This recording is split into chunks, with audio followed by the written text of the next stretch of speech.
Isaías capítulo 59, versículo 16 diz assim: E vendo que ninguém havia, maravilhou-se de que não houvesse um intercessor.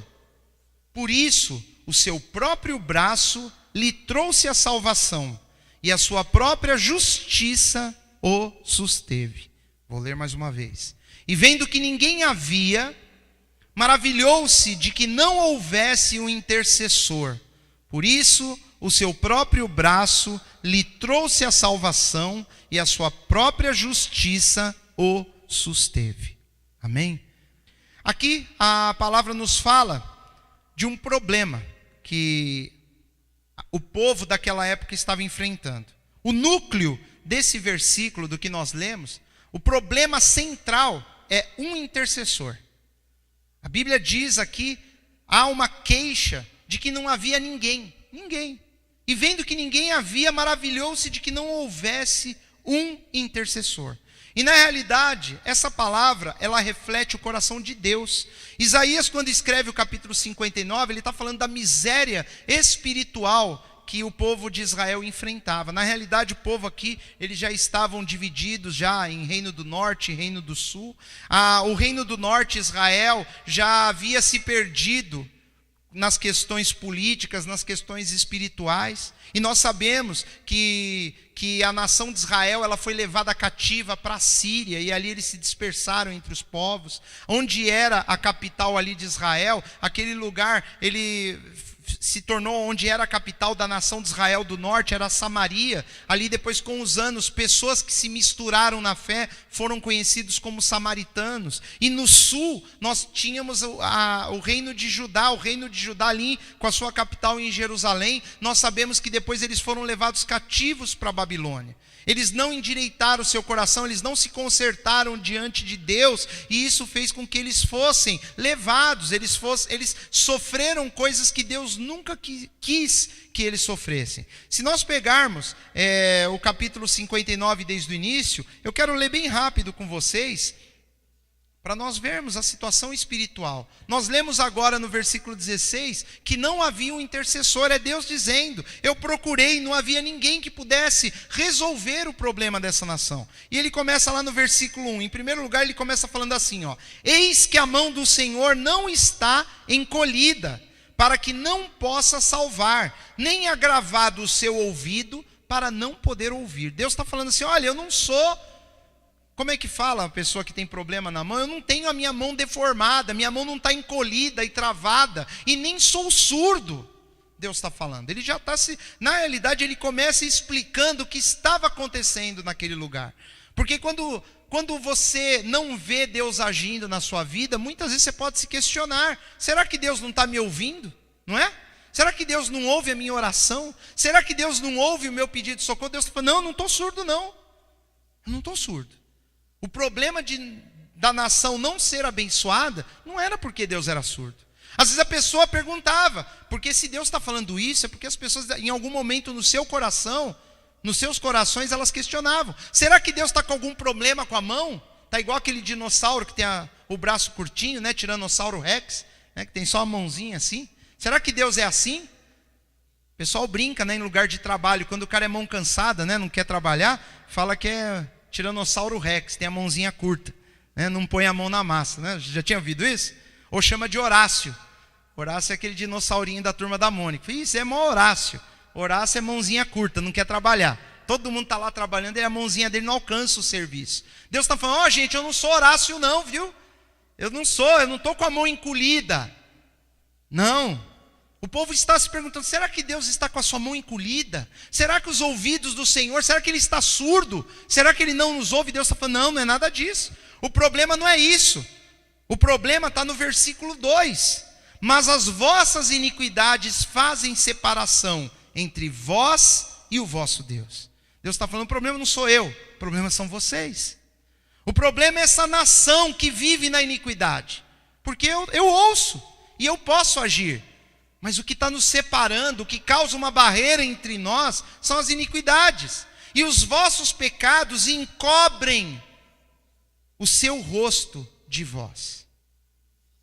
Os pecados das pessoas é como se fosse um véu na frente do rosto de Deus. E Deus não pode olhar para aquela pessoa. Ele não pode olhar, aquela pessoa está encoberta pelo pecado. Ele está falando sobre isso, para que não vos ouça. O problema todo é com vocês. Lógico que ele não está falando conosco. A não ser que você viva uma vida de iniquidade. Se você ainda vive numa vida antiga, uma vida velha, longe de Deus, essa palavra se aplica também a você. Mas aqui ele está falando com a nação de Israel. A nação de Israel estava passando um momento delicado, um momento terrível. E eles estavam se questionando, será que Deus não me ouve? Querido, com uma vida de iniquidade, Deus não vai te ouvir, meu irmão. Nós não queremos fazer nada que Deus quer que seja feito e nós queremos que Ele nos ouça.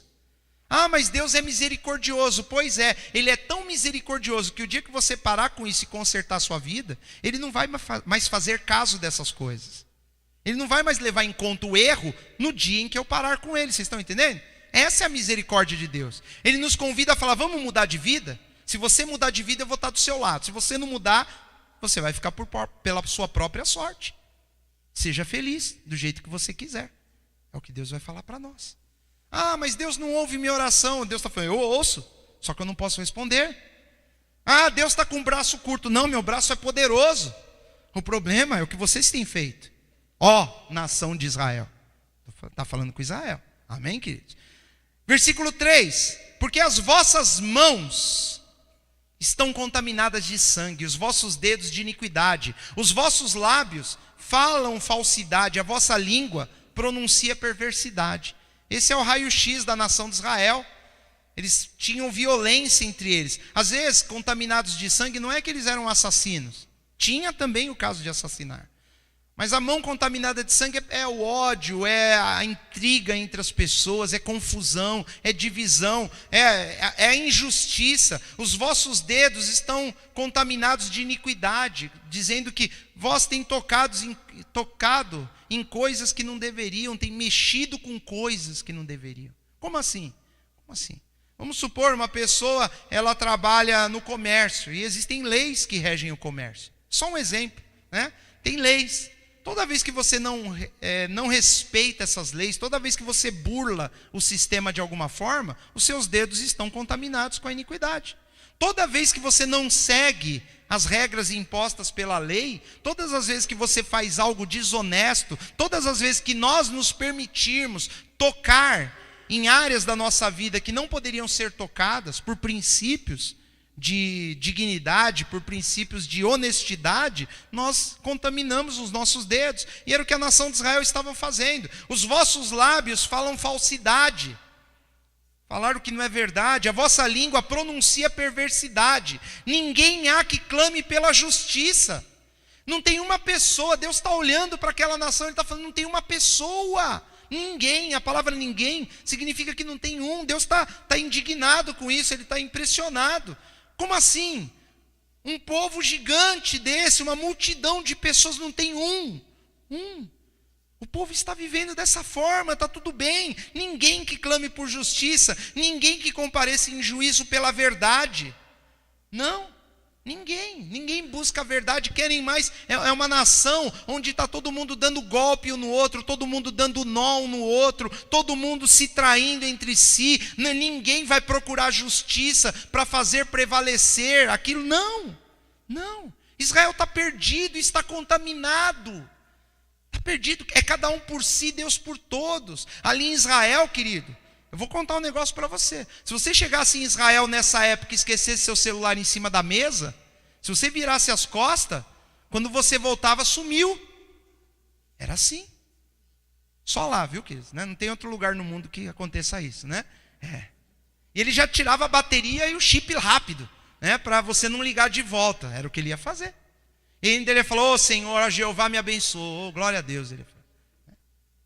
Irmão, às vezes que acha celular por aí, acha que Deus abençoa ele, né? Tira a bateria, o chip, depois mais tarde vai e formata o celular. Oh Deus, glória a Deus, ó, eu orei.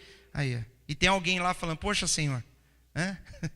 Tem alguém que falou, pô, eu estou pagando lá mil e poucos reais lá e pegaram o meu celular. Essa era a sociedade da época. Sociedade da época. Qualquer semelhança é mera, o quê? Coincidência. Não tem coincidência. Versículo 5. Ele vai mais um pouquinho aqui. Chocam ovos de basilisco. O basilisco era um lagarto venenoso que tinha no deserto. Eles chocam ovos de basilisco e tecem teias de aranha.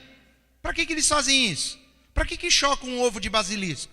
Ovo tem a ver com alimentação. Eles queriam, isso diz, armando armadilha para alguém. Você choca um ovo de basilisco e dá para a pessoa falar, um ovo de galinha, viu? Para a pessoa comer. Você tece alguma coisa com teia de aranha. Por que ele usou a figura de teia de aranha? Porque a teia de aranha, queridos, ela é uma armadilha natural. A aranha faz a teia dela para um inseto cair ali e ela comer, não é? A teia de aranha é uma armadilha natural. E ele fala que as pessoas estão tecendo coisas com teia de aranha. Que teia de aranha não dá para fazer nada. Dá para você fazer uma roupa com teia de aranha? Não, ela vai desmanchar tudo. Se conseguir fazer. Se você conseguir ali tramar o fio de alguma forma, que forme um tecido, depois ele rasga. Mas como armadilha, não tem nada melhor. Então o povo de Israel estava chocando ovo de basilisco, tecendo teias de aranha. O que comer dos ovos deles, morrerá. E quebrando-os, sairá uma víbora. Por que ele choca o ovo? Para que a hora que a pessoa fosse quebrar o ovo para comer, a cobra já saía e já matava a pessoa. É lógico que é uma figura de linguagem, eles não faziam isso. Mas Deus está falando, a atitude de vocês é uma atitude maligna, é uma atitude perversa. Israel está vivendo uma forma que é difícil. E aqui no versículo 6 ele fala que as teias não prestam para veste, nem se pode cobrir com as suas obras. As obras são iniquidades e obra de violência nas suas mãos. Os pés deles correm para o mal, se apressam para derramar sangue inocente. Os seus pensamentos de iniquidade.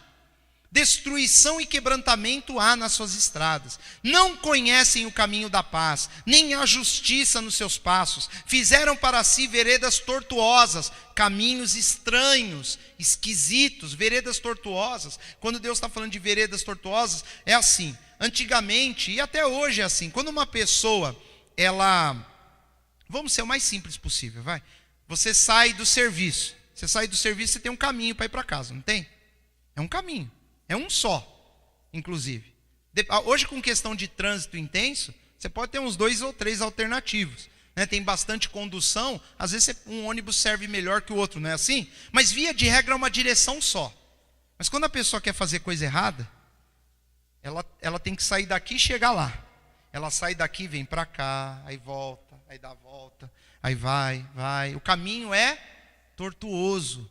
E se ela tinha que chegar lá em 1 hora, ela vai chegar 5 horas depois. É dessas coisas que eles estão falando. Geralmente, entre 2 pontos, existe só uma distância, que é a mais curta. Não tem, entre 2 pontos, só tem uma linha reta que liga os 2 pontos. E as pessoas, quando elas querem fazer algo errado, não é por esse caminho que ela vai, não é pelo reto. Por isso que fala caminhos de retidão. Quando a Bíblia fala os caminhos deles são retos, está dizendo, ele não fica se desviando para aprontar coisa errada. E a nação de Israel era conhecida nesse momento por Deus. Não era nem pelos outros, quem está falando isso é Deus. O caminho de vocês são tortuosos. Por que a pessoa fica andando assim? Para que ninguém veja, para que ninguém saiba. E não o caminho dela não é aquela direção, ela tem rolos no meio do seu deslocamento. É disso que Deus está falando. A palavra de Deus ela é mais atual do que nós entendemos, queridos. Você começa a ler, você fala, pois é, isso aí mesmo. Né? Olha só. Não conhecem caminhos de paz, fazem para si veredas tortuosas. Todo aquele que anda por elas não tem conhecimento da paz. Por isso o juízo está longe de nós, Isaías se incluindo. Isaías ele está falando o que Deus coloca no coração dele. Por isso o juízo está longe de nós e a justiça não nos alcança. Isaías está falando, é por isso que nós sofremos. É por isso que nós estamos atravessando por problemas. Esperamos pela luz, e ao invés de luz, há só trevas. Pelo resplendor, mas andamos em escuridão. Versículo 10. Apalpamos as paredes como cegos, e como os que não têm olhos andamos apalpando, tropeçamos ao meio-dia, como nas trevas, e nos lugares escuros como mortos. Eles estão perdidos. A nação de Israel não consegue enxergar um palmo diante do nariz. Todos nós bramamos como ursos. O urso, vocês já ouviram o barulho que o urso faz? É um barulho ruim, é esquisito. É um barulho, parece que ele está sentindo dor. O urro do urso, o barulho que ele faz, que ele emite, é um barulho alto e longe, parece que ele está sofrendo quando o urso faz aquele barulho. Ele está falando, é a forma como nós estamos, bramamos como ursos, e continuamente gememos como pomba. Já ouviu pomba também? Fica aquele... Ele está falando assim que nós ficamos.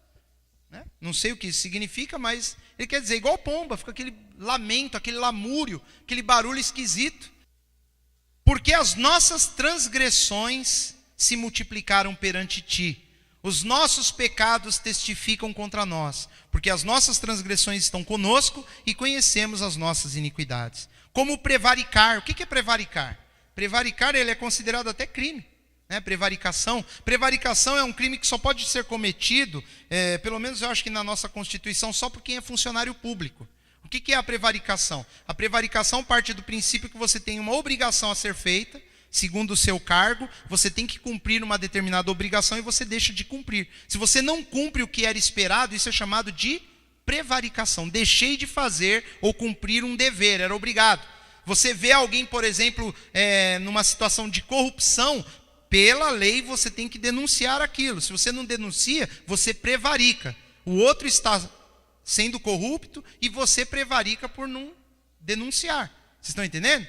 É assim que funciona. Ele está falando de prevaricação. No Brasil não tem essas coisas, né? O Brasil é outra coisa. Está falando de Israel aqui. Amém? Como prevaricar, mentir contra o Senhor e o desviarmos do nosso Deus, o falar de opressão, rebelião e conceber e proferir do coração palavras de falsidade. Por isso o direito se tornou atrás. Olha só o que Deus está falando. Tendo uma linguagem, uma linguagem bem jurídica mesmo. O direito se tornou atrás. Vocês perderam o direito e a justiça se pôs de longe. O direito e a justiça não quer nada com a nação de Israel. E quem que é o direito e a justiça? Deus. Então Isaías, ele está falando para si, para o povo, ele está falando, irmãos, olha como nós estamos vivendo. Deus, ele não pode nos abençoar dessa forma, porque a verdade anda tropeçando pelas ruas, e a equidade não pode entrar. Se só tem iniquidade, a equidade, que é fazer o que é certo, não consegue entrar. Ele falou, a cidade está tão saturada de iniquidade, que o que é certo não consegue. Não dá, é impossível. Sim, a verdade desfalece, e quem se desvia do mal, arrisca-se a ser despojado. Ele está falando, o negócio está tão feio, que a pessoa que quiser fazer o correto, ela corre o risco de perecer no meio da nação. Você quer fazer o bem, você vai ser perseguido, você vai ser despojado, você vai perder os seus bens. Porque a nação toda está apodrecida. A nação toda está corrompida. Não é um, não são dois. São todos. A nação inteira está corrompida. Que quando você quer fazer o bem, ainda o pessoal tira uma com a sua cara. É lá em Israel que acontece isso. Viu? Estou falando de Israel. É ou não é? Israel. Israel, você é bobo. O que? Você vai fazer isso? Você vai declarar o seu imposto de renda direitinho? Mano, que nada, eu vou inventar um monte de coisa. Vou colocar lá o dentista 3.000, não, vou pôr 30. Você é tonto. Todo mundo faz assim. Lá em Israel era desse jeito. Impressionante, né, queridos? Impressionante. Povo terrível. Terrível. Isaías está falando por causa dessas coisas. Deus não pode chegar perto.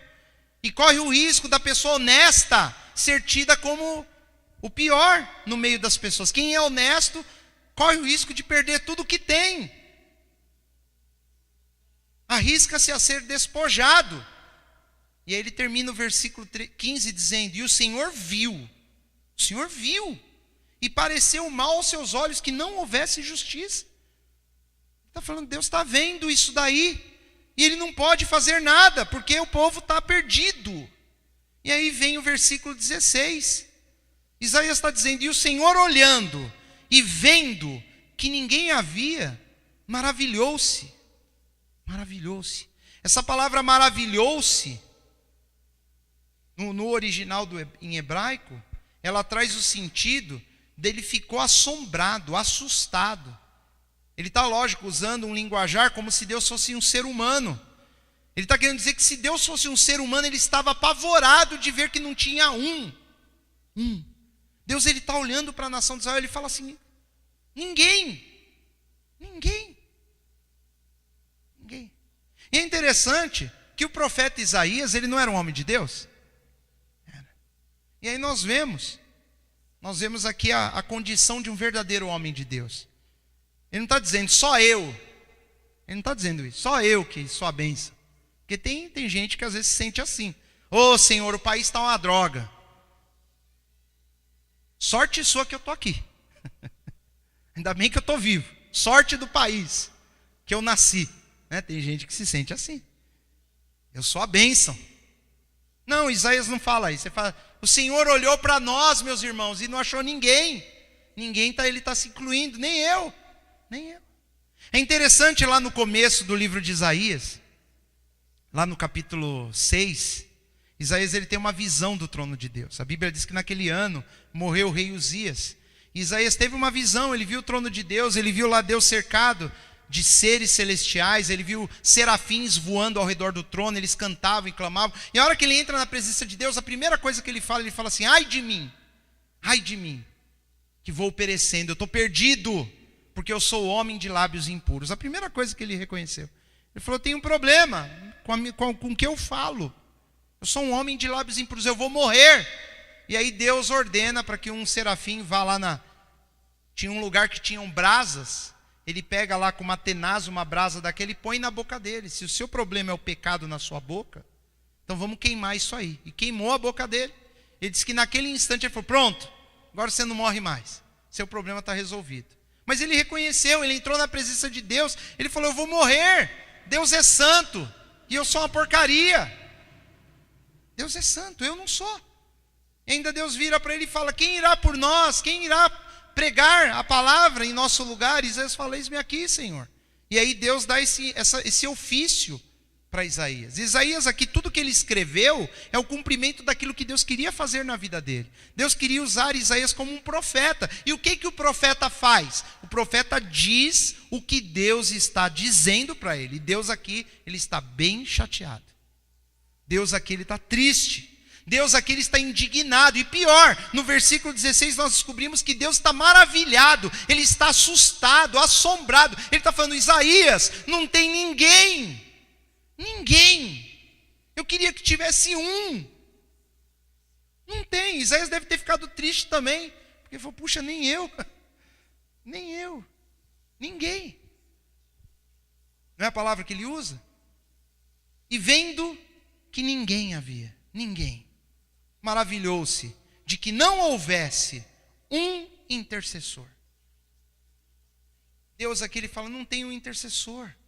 A figura do intercessor é aquela pessoa que ela se interpõe numa situação de conciliação. Ela intercede, ela interfere, ela de alguma forma, ela tenta fazer um meio campo, seria uma ponte conciliatória entre duas pessoas ou duas situações que não se completam. Ele seria um complemento. Deus tem um problema, o povo está em pecado, o povo tem um problema, eu não quero saber de Deus. Deus ama o povo, quer abençoar o povo só quer ser abençoado, mas não ama a Deus. Como resolve? Deus está falando, se tivesse um intercessor, isso seria solucionado. Dava para resolver, mas Deus olhou. A Bíblia diz que os olhos do Senhor, eles percorrem toda a terra. Quando a Bíblia nos revela lá em Zacarias, ele fala dos espíritos. Quando ele fala no próprio livro de Isaías, dos espíritos de Deus, tem um lugar que ele mostra que os olhos do Senhor percorrem toda a terra, lá em Apocalipse. Quando ele se refere aos querubins, ele fala que são os olhos do Senhor que percorrem toda a terra. A Bíblia diz que os olhos do Senhor estão percorrendo, procurando alguém. É o que diz. Deus está procurando alguém para fazer a diferença, alguém que queira se colocar na brecha, como diz lá as Escrituras, alguém que se coloque na brecha ela estava sendo reconstruído o muro, os inimigos queriam atacar e invadir, e as pessoas estavam seguras lá dentro, e alguém tinha que se colocar na brecha do muro e ficar ali, montando sentinela. Essa é a figura do intercessor. Existe uma brecha quando nós vivemos espiritualmente. Essa brecha tem que ter alguém que se coloque ali por nós. Se eu e você, queridos, nós não formos despertados, alguém tem que interceder por nós. Não tem jeito. A figura do intercessor é importante na Bíblia. Nós vemos, por exemplo, na questão lá de Moisés, ele levando o povo pelo deserto para a terra de Canaã. O povo tem um momento que o povo pisa na bola com Deus de uma forma grave. E Deus, ele chega num ponto que fala, eu não vou mais com eles. Ele chama Moisés e fala, Moisés, eu não vou mais com essas pessoas, não vou. Eu não quero mais andar com esse povo. Eu vou só com você, vamos embora. Eu vou pegar você, Moisés, e de você eu vou fazer um novo povo. Talvez se fosse a maioria de nós íamos falar, oh, glória a Deus, Senhor. Não aguento também essa turma. É como se, vamos trazer isso até para uma liderança mais próxima. Uma empresa, um líder de empresa, os empregados dele tudo está dando problema. É como se alguém falasse, faz o seguinte, demite todo mundo e contrata tudo novo. Começa do zero. E foi uma boa ideia. Ou imagina na igreja. O pastor está lá tentando ajudar os irmãos, é só problema, e Deus fala, não, faz o seguinte, deixa essa turma para lá, essa turma é tudo cabeçuda, larga eles aí, vai para um outro lugar que eu vou te dar um novo rebanho. O pastor, oh, glória a Deus. É mais ou menos essas coisas. Ele está falando, Moisés, esse povo aí já me perturbou demais, eles são terríveis. E Moisés podia escrever embaixo, porque até contra Moisés o povo havia se levantado. Eles haviam até se rebelado contra ele. Ele falou, não, eu vou começar uma turma nova de você e dos seus filhos. Eu só vou fazer uma aliança com vocês, eles estão todos fora. E aí Moisés, como um intercessor, ele fala, não, Senhor, se o Senhor não for conosco, eu também não vou, não. Eu não vou dar um passo. Se o Senhor não for, se esse povo não estiver junto conosco, eu vou ficar aqui então. Eu não vou. Sozinho, só eu e o Senhor, não. Tem que levar a turma. Na realidade, foi um pouco diferente. Deus falou para ele que ele ia seguir com ele, ia fazer dele uma nova nação, e ele não ia mais junto, mas ia um anjo do Senhor. Deus não queria mais nem andar junto. Ele falou, não, nós não vamos. Então Moisés, em 2 ocasiões, ele rejeita. Primeiro, a oportunidade que Deus havia dado para ele de começar tudo de novo com ele, sem aquela multidão que estava perturbando. Ele falou que não queria, ele intercedeu e Deus mudou a opinião. E numa segunda vez Deus não queria ir, falou, não, vai um anjo com vocês que eu não vou mais, estou cansado. Essa turma aí está demais. E Moisés de novo, ele intercede. E Deus muda a sua situação. Muitas vezes, Deus nas Escrituras, ele joga uma intenção do que ele tem de fazer para que a pessoa ore, para que a pessoa interceda. Muitas vezes. Ele chega para Isaías, o próprio Isaías, ele fala, Isaías, vai lá no palácio do rei, vai lá, fala para Ezequias, para ele colocar a vida dele em ordem, ele acertar as coisas que ele tem que acertar, que ele vai morrer. Ele vai morrer. Fala lá, vai lá, visita ele lá e fala que ele vai morrer para ele colocar a vida dele em ordem, acertar tudo que ele está indo embora. Isaías vai. Isaías fala, o Senhor mandou te dizer que você acertar a sua vida que você vai morrer. E ele vai embora. E a Bíblia diz que Ezequias na hora vira para a parede ali, começa a orar e chorar e clamar a Deus. E Deus ouve a oração dele.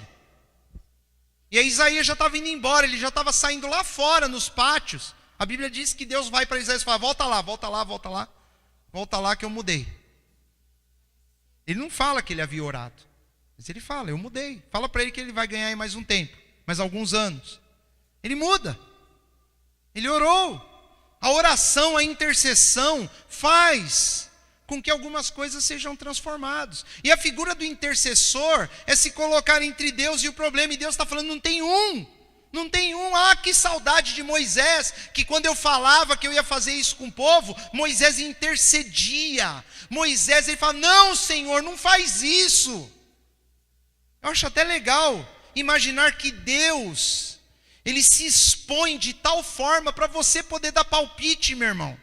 E nós não percebemos essas coisas. Deus, ele expõe as intenções dele para que você dobre o seu joelho e interceda. Interessante, nem sempre Deus, quando ele fala que vai fazer, já é um ponto final. Ele está falando para ver se alguém se mexe. Ele havia aqui, através dos profetas, o próprio profeta Isaías, ele falou, querido, se vocês se arrependerem, vocês não irão por cativeiro. mas depois nós sabemos que eles não se arrependem. E por que Deus avisa antes? Porque ele é sádico? Porque ele quer dar risada e depois falar, tá vendo? Eu falei, não, ele avisa antes para que alguém interceda, para que alguém mude. Deus, quando ele avisa algo para mim e para você, ele está dizendo, faz alguma coisa, muda, toma uma postura diferente, muda de atitude, ore, busque intercessores e intercede por alguém, faça algo. Deus, ele nos revela na intenção de que nós tomemos uma posição. Não é, puxa, Deus falou que vai acontecer, então já era. Não. Se ele falou, é porque nós podemos interceder. E aqui ele está admirado, não tem ninguém. Ele não quer que Israel, ele não quer que Judá se dê mal, ele não quer que aquele povo vá para o cativeiro, ele não quer. Por isso que ele está indignado, por isso que Deus está maravilhado. Ele fala, caramba, não tem ninguém. O povo vai acabar indo para o cativeiro e eu não quero. Deus é bom. Deus é bom. As pessoas não conseguem enxergar a bondade e a misericórdia de Deus. Ele é tão bom que eles estão plantando o mal, eles vão colher o mal, e Deus está procurando alguém para resolver esse problema. Porque Deus sabe que a semente que nós plantamos é a semente que nós colhemos. Ele está falando, tem que ter alguém para interceder por isso, alguém tem que falar alguma coisa, alguém tem que fazer algo. Deus está maravilhado, não tem ninguém. Nós vemos quando Deus vai destruir Sodoma e Gomorra, que ele manda, o anjo do Senhor aparece para Abraão com mais 2 anjos comuns. E nós acreditamos que o anjo do Senhor ali é uma pré-aparição do Senhor Jesus, lá no Antigo Testamento. Ele aparece lá com Abraão, Abraão se prostra, adora a esse anjo que é Jesus, sem ter o nome de Jesus ainda, sem ter nascido de Maria, ele aparece lá. E ele fala que eles vão destruir Sodoma, ele envia aqueles 2 anjos para Sodoma e ele fica com Abraão. E ali naquela tarde, naquela noite, Abraão, sabendo que o seu sobrinho Ló mora naquela cidade, ele vai buscar Deus. E ele conversa, ele fala, Senhor, se tivesse 50 pessoas justas naquela cidade, o Senhor a destruiria? Aí Deus fala, não, se tivesse 50 pessoas justas, eu não destruiria. Aí Abraão, coça a cabeça, porque só tem um, que é o sobrinho. Aí ele volta e diz, Senhor, me perdoa, eu sei que eu estou importunando o Senhor, eu sei que eu estou sendo chato. E Deus devia estar sorrindo, porque Deus gosta quando nós interagimos com Ele. Deus gosta quando nós intercedemos, quando nós realmente nos preocupamos com outras pessoas e entramos na presença dEle, questionando, pedindo, importunando. Jesus ensinou isso. Ele ensinou, daqui a pouco eu falo para vocês o que Jesus ensinou sobre o juiz iníquo e a viúva pobre. Ele foi importuna. O juiz vai acabar respondendo à mulher, não é porque ele é justo, é porque ele não aguenta mais, a mulher toda hora lá enchendo. Ele falou, ele vai atender. Ele fala, eu não temo a Deus, eu não quero nem saber dessa mulher, mas porque ela me enche tanto a paciência, deixa eu fazer. Jesus falou isso. Ele falou, Deus não é esse juiz. Deus é um homem, Deus é um homem nada, ele é bom, ele é Deus, ele te ama. E aqui Abraão entra de novo por uma segunda vez e fala, Senhor, desculpa, dá licença. Se tiver 45 pessoas, o Senhor destrói? Deus, não destrói. Aí Abraão vai lá e fala, ai meu Deus. E volta lá e diz, Senhor, ele vai descendo o número. Até que uma hora ele entende. Apesar dele não chegar em uma pessoa, ele entende que qualquer pessoa, se tivesse um justo, Deus não destruiria aquela cidade. E Deus aqui está falando, não acho um. Não acho um. Não tem ninguém. Nenhum justo. Em Sodoma só tinha Ló. É aí por causa de Abraão, aqueles anjos vão lá tirar Ló da cidade e a cidade é destruída. Isso se chama intercessão. Intercedor. Abraão intercedeu por Ló e salvou a vida dele. Isso é intercessão. Deus mudou o plano, ele adaptou o plano por causa de uma pessoa que alguém intercedeu por ela. E aqui Deus está olhando e está falando, quisera tivesse um Abraão agora, porque vai perecer toda a nação. Ninguém, não tem um Abraão para interceder, e nem Isaías. Isaías escreve isso, e a maior prova que não tinha ninguém é que ele não intercede. Você só vê Isaías transferindo a profecia, ele escreveu o capítulo 59, mas você vê Isaías intercedendo? Você não vê Isaías dobrando o joelho e falou, Senhor, nos perdoa a nossa iniquidade. Você não vê ele intercedendo. Daniel fez isso na Babilônia. Daniel, quando ele reconhece o que Deus havia feito e porque eles estavam lá no cativeiro, ele se dobra e pede perdão junto pela nação de Israel. E aí é quando Deus revela para ele que eles vão voltar do cativeiro depois de 70 anos. Mas aqui Isaías não faz. Isaías simplesmente transmite: ó, Deus está bravo, viu? Ele disse que está tudo uma porcaria, que não tem ninguém que faça nada. E a maior prova é que ele também não intercedeu. Ninguém. E aí vem por isso. Deus ele fala no versículo 16. Por isso o quê? Não tem ninguém. Não tem um intercessor. Não tem ninguém que se coloque entre eu e esse povo. Não tem ninguém. Por isso, o seu próprio braço, Isaías está falando de Deus, o seu próprio braço lhe trouxe a salvação. Ele está falando, Deus mesmo vai providenciar um intercessor. Como não tem ninguém, Deus ele quer tanto abençoar a nação, que ele vai dar um jeito de arranjar um. Olha que coisa. Você vê o amor de Deus nas entrelinhas. Deus ele quer que tenha um intercessor. Ele olha, fica impressionado, não tem ninguém, então eu vou ter que providenciar um. Com o próprio braço. Com seu próprio braço lhe trouxe a salvação. E a sua própria justiça o susteve. É interessante essa figura de não encontrar ninguém. Lá na primeira carta aos Coríntios, Paulo tem um lugar, se não me engano, no capítulo 5, que ele se queixa que os irmãos estavam brigando na igreja. Estava tendo briga. Sabe, briga? Coisa que não acontece na igreja de hoje, viu, Cris? Só naquela Corinto. Né? Os irmãos dentro da igreja não estavam se dando bem. Estavam com a cara virada com o outro. Teve algum rolo que envolveu até justiça. E aí eles foram brigar diante do juiz, que não era crente. Imagina o juiz olhando e dois crentes batendo boca. Não, porque fez isso, aquilo outro. Paulo ficou sabendo disso. Ele ficou indignado, ele escreve na carta e fala, meus irmãos, não é possível, não tem ninguém entre vós maduro o suficiente para ver o que está acontecendo. Não tem um. Paulo ele fala isso, não é possível, eu estou assustado, não tem ninguém, vocês não deveriam ter brigas, e o pior, estão tendo briga ainda diante dos incrédulos. Como é que esse juiz vai se converter, vendo dois crentes brigando? Ele vai falar, esse negócio de cristianismo é uma furada, Deus me livre de fazer parte disso. É o que Paulo está falando. Não tem ninguém maduro o suficiente para mostrar, vem cá meu irmão, vem cá meu querido, vamos orar, vamos resolver isso. Não, é briga, tem que ir lá falar com o juiz, mó vergonha, todo mundo sabendo que são dois irmãos em Cristo brigando diante do juiz. Paulo falou isso. Depois lê lá 1 Coríntios capítulo 5, ele fala, só o problema de já ter demanda entre vocês já é ruim. Já é ruim, não deveria ter. Vocês deveriam aprender a viver de uma forma harmoniosa. Pois isso já é ruim. E aí vocês vão ainda levar as demandas, os problemas, as brigas, a vergonha, diante de incrédulos. E fala dessas coisas. Não tem ninguém. Paulo está admirado. Caramba, na igreja não tem um. Mas nem o líder que eu deixei lá consegue resolver essas coisas. Pois é. Difícil. Deus está assim. O que está acontecendo com esse povo? O que está acontecendo? Isaías, lá no capítulo 41, se você quiser anotar, ou se for rápido aí para mexer, Isaías 41, versículo 28, ele diz assim, e quando olhei, não havia ninguém, nem mesmo entre estes, conselheiro algum havia quem perguntasse, ou que me respondesse palavra. Não havia ninguém, nem conselheiro, ninguém nem habilitado para responder uma simples pergunta. Isaías está falando, o povo está tão fraco espiritualmente que não tem nada, nem ninguém. E qual que é a conclusão? Estamos perdidos. Não tem ninguém. Deus está falando, quisera houvesse um intercessor. Não há um intercessor. Eu vou ter que prover um com os meus próprios braços.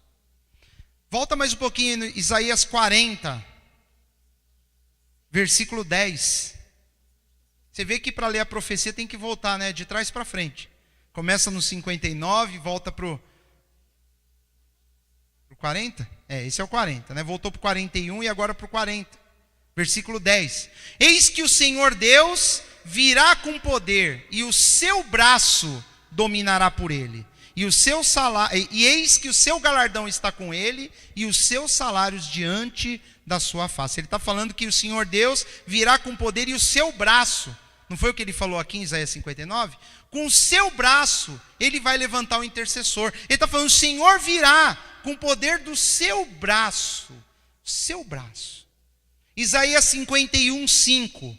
Perto está a minha justiça, vem saindo a minha salvação, e os meus braços julgarão os povos. As ilhas me aguardarão, e no meu braço esperarão. Isaías 51, 5.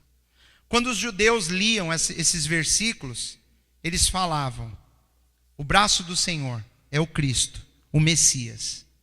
Eles sabiam que Deus, quando ele estava falando isso, já que não há nenhum intercessor, eu vou ter que interceder com o meu braço.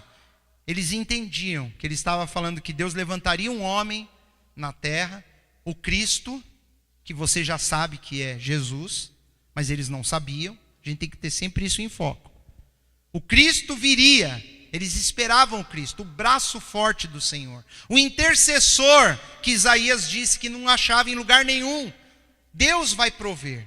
Lá no monte Moriá, quando Abraão vai oferecer Isaque como sacrifício, e Deus fala para ele não fazer aquilo. Mas antes dele subir no monte, o menino fala assim, pai, eu estou vendo a lenha, eu estou vendo fogo, eu estou vendo o cutelo. E o cordeiro? Cadê o cordeiro? Cadê o sacrifício? Ele falava, o Senhor proverá. O Senhor proverá. A Bíblia diz lá em Hebreus que no coração dele, ele sabia que ele ia voltar com o filho vivo. Ele não sabia como, mas ele sabia. Ele vira para os seus empregados e ele fala, nós vamos lá em cima adorar e voltaremos. A Bíblia diz que ele sabia, no coração dele sabia que Deus ia fazer alguma coisa. Ou ia ressuscitar o menino, ou ia acontecer o que aconteceu. Deus ia falar, não, já sei que você me ama. E na hora aparece um animalzinho preso lá no meio dos arbustos. E ali o Senhor proveu. Não tinha o sacrifício ideal, o Senhor proveu. Não tinha o intercessor, o Senhor proveu. O Cristo, o Messias. Deus, ele levantou. Ele falou, eu vou levantar. Só que não foi naquela hora, não foi naquele momento. Porque não tinha ninguém naquele momento. Israel teve que ir para o cativeiro, para a Síria. Judá teve que ir para a Babilônia. Eles ficaram cativos lá 70 anos. Voltaram para a sua terra. Os anos se passaram, alguns séculos se passaram. E mais ou menos 400 anos depois, Deus ele envia um intercessor. Onde o seu braço livrou o povo. Onde a sua justiça o susteve. Alguém que se colocou na brecha. Alguém que se colocou entre o homem pecador e entre Deus. É isso que o intercessor faz. Alguém que se colocou no meio da disputa. Deus de um lado, o homem do outro. Esse intercessor está no meio. A Bíblia diz que só há um intermediário. Só um intercessor entre Deus e os homens. Que é Jesus Cristo, homem. É o que fala lá em Timóteo. Só há um intercessor entre Deus e os homens. Jesus Cristo, homem. Ele fala Jesus, para identificar quem é a pessoa. Cristo, que é esse que Isaías está falando. E homem, no formato de homem. Ele veio como homem. Cristo é Deus que nasceu como homem. Ele já existia, sempre existiu. Sempre esteve lá. Quando ele falou isso para Isaías, que com o braço dele, ele ia resolver, ele olhou para Jesus e deve ter dado uma piscada para ele. Somos nós, Deus falou. É você, meu filho, que vai lá. Você vai nascer depois. E você vai ser o intercessor, porque não tem ninguém lá agora. É você. Para Jesus Jesus falou, sou eu, Pai. E depois Jesus nasce. Ele está entre os homens e se torna o nosso intercessor. O objetivo da intercessão de Cristo é a redenção dos homens, que são pecadores. E essa é a maior causa de justiça na terra, a redenção dos homens. Porque os homens não têm como pagar pelos seus pecados. O preço do pecado, o salário do pecado é a morte. O meu e o seu pecado tem que ser condenados através da morte. E se nós morrermos em transgressão e em pecados, nós não temos salvação. Então tem que ter um intercessor, tem que ter alguém que vem e morre no nosso lugar e ele paga o preço. Porque o salário do seu pecado e do meu pecado é a morte de Cristo na cruz. Ele pagou o preço porque nós somos pecadores. Porque ele não fez nada. Ou ele fez? Fez, nos amou. Esse foi o problema que ele teve que ser condenado. O amor dele nos levou, o levou para a cruz. O amor de Jesus por nós. Ele é o intercessor. Então quando Deus aqui fala para Isaías, vendo que não havia ninguém, ele ficou primeiro maravilhado, Deus ficou assustado. E ele falou, eu vou ter que resolver o problema. Eu vou ter que interceder. Eu vou ter que entrar com o meu braço forte. Seu filho amado, o Cristo, Jesus, o braço forte de Deus, o justo. Eu vou ter que enviar meu filho. Ele vai interceder pelos homens. E aí, queridos, com a vinda de Jesus, não é mais Israel e Judá. É todo mundo. Israel, Judá, eu e você. Nós somos alcançados pela graça de Deus nessas coisas. Nós vemos que o próprio Deus, ele vem, ele intervém. Deus interveio através do seu Filho, que se tornou um intercessor, alguém que se coloca entre nós e Deus. E agora quando Deus olha lá do céu, ele não procura mais você fazendo boas obras, não. Ele já olha lá do céu, ele vê na frente dele o seu Filho. O olhar do Senhor não chega nem em nós, porque Jesus já está entre nós e ele. Vocês estão me entendendo? Porque se ele olhasse para mim e para você, nós estávamos perdidos, é ou não é verdade? Ou você acha que não? Se Jesus sair da nossa frente, Deus vai me ver. Ele vai ver você. E se ele nos ver, já era. Não é? Meu irmão, se você ainda acha que não, que se Deus olhar para você, ele vai ficar feliz com o que ele vê, meu irmão, você está equivocado. Você não conhece a sua Bíblia. Você não sabe do que as Escrituras dizem. A Bíblia diz que não há um justo sequer. Todos pecaram, todos carecem da glória de Deus. E a glória de Deus é Jesus. Graças a Deus que quando ele olha lá de cima tem Jesus na nossa frente. Ele só vê o Filho. Ele não quer nem saber o que está atrás. Atrás estamos nós aqui, tudo com cara de pastel, né? Glória a Deus. Jesus se coloca entre nós, ele intercede. Agora Deus olha do céu, ele fala, eu olho do céu e vejo meu Filho amado. E eu estou feliz com isso. E todo aquele que está coberto atrás do meu Filho, todos eles estão salvos. Eu não quero saber, eles estão salvos. Porque Jesus, é Ele que nos justifica. Ele intercede por nós. Deus fala assim, olha, eu não aguento mais o que o Luciano tem feito. Jesus fala, Pai, olha para mim. Vamos dar mais uma chance para o Luciano.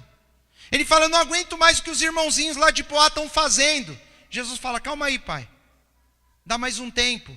Como a parábola lá da figueira. Deixa mais um ano, vamos adubar. Vamos regar. Vamos cuidar. Vamos ver se o ano que vem dá fruto. E aí Deus fala, tá bom. É assim. Não é que Deus é o bravão e Jesus é o bonzinho. Não. É que Deus ao mesmo tempo ele quer manifestar a sua justiça e a sua misericórdia. Ele manifesta a justiça na figura do Pai e do Filho, e ele manifesta a sua misericórdia na figura do Pai e do Filho ao mesmo tempo. Tem que ter dois para contrabalancear. A estratégia de Deus ele quer sim punir o pecado, mas ele te ama. Então ele pega o filho dele, pune o seu pecado no filho dele, e ele te perdoa por causa do filho dele. Não tem nada a ver conosco. É tudo por ele. É ele. Ele quer me perdoar. E ele inventou uma maneira de me perdoar, sem eu ter como escapar disso. Esse é o nosso Deus.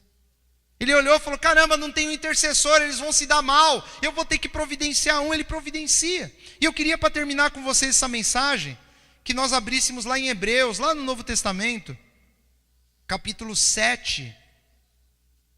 Olha o que o autor da carta aos Hebreus escreve para a nação de Israel. Porque a nação de Israel não queria reconhecer Jesus como Cristo. Então tudo que está escrito no livro de Hebreus, quando você for ler o livro de Hebreus, você está lendo um livro de alguém que está tentando mostrar para os judeus que Jesus era o Cristo. Porque eles não entendiam. Para eles, Jesus era um impostor, era um mentiroso. Ele não era Cristo coisa nenhuma. Então, quando ele escreve aqui no capítulo 7, no versículo 25, ele fala assim: portanto, ele está falando de Cristo, ele já disse que Cristo é o nosso sacerdote eterno, segundo a ordem de Melquisedeque. Eu já ensinei isso para vocês, né? Ensinei domingos atrás. E ele no versículo 25, pegando a sequência de Melquisedeque, ele fala: portanto, entende-se, Cristo, Jesus, pode também salvar perfeitamente os que por ele se chegam a Deus, vivendo sempre, Jesus, vivendo sempre para interceder por eles. Lá para Isaías ele falou: não tem intercessor, eu vou ter que resolver com o meu braço. Ele envia Jesus, e agora que as escrituras nos dizem que Jesus, ele está vivendo sempre para interceder por nós. Esse é o ofício de Jesus. Ele está nos céus, nesse momento, sentado à direita de Deus, é o que diz as escrituras. Ele fica ali do lado do Pai, intercedendo por nós. Mas a Bíblia diz também que diante de Deus existe o acusador. Lá em Apocalipse ele fala: caiu agora o acusador dos nossos irmãos, que os acusavam dia e noite, diante a face do nosso Deus. Então nós podemos ligar esses versículos e entender que toda hora diante de Deus vai lá o acusador. E ele entra diante de Deus e fala de você. Fala: ah, Deus, olha lá o que ele fez, olha lá o que ela fez, olha o que ela falou, olha o que ela sentiu no coração, olha o que ela está fazendo, olha o que ele está fazendo. E aí Jesus do lado dá uma cutucadinha no Pai e fala: Pai, ó, assim, assim, assim. Ele intercede. A Bíblia diz que tem um acusador lá, dia e noite, levando para Deus e acusando na nossa consciência dia e noite as coisas que nós não deveríamos fazer, que nós fazemos. E Jesus é o nosso intercessor, é o nosso advogado. Ele intercede por nós, ele comparece no tribunal para nos defender. Ao mesmo tempo que ele é o nosso intercessor, nosso advogado, ele se coloca como réu, como culpado, ele paga a pena, ele vai preso no nosso lugar, ele morre no nosso lugar. Ele é o juiz depois, no final das contas. Jesus é tudo, não dá nem para entender direito como que é tudo isso aí. Mas ele é nosso advogado, ele é enfim, ele paga por nós, ele vai preso no nosso lugar. Ele é o advogado que vai para te defender e se entrega. Fala: não, faz o seguinte, toda a culpa dele é minha, eu vou preso no lugar dele, eu pago a pena. É isso. Intercessor, intercede, se coloca no lugar. E é isso. Jesus, ele vem intercedendo por você, desde o dia em que você pediu para ele entrar na tua vida. Desde o dia que você falou: Senhor, aceita a minha vida, Pai. Eu vejo muitas pessoas falando: você tem que aceitar Jesus, né? Eu já falei para vocês, eu não concordo muito com isso. Aceitar Jesus, é Ele que tem que me aceitar, meu irmão. Eu que tenho um caráter duvidoso, eu que tenho pecados, eu que preciso ser aceito. Eu que tenho que chegar e falar: Senhor, ó, eu sou isso aqui. O Senhor me aceita? E eu tenho certeza da resposta. Ele vai abrir um sorrisão para você e falar: vem, eu te amo. Não só te aceito, como eu te amo. Ele vai dar o melhor por você. E todos os dias diante de Deus é Ele que vai estar intercedendo por você.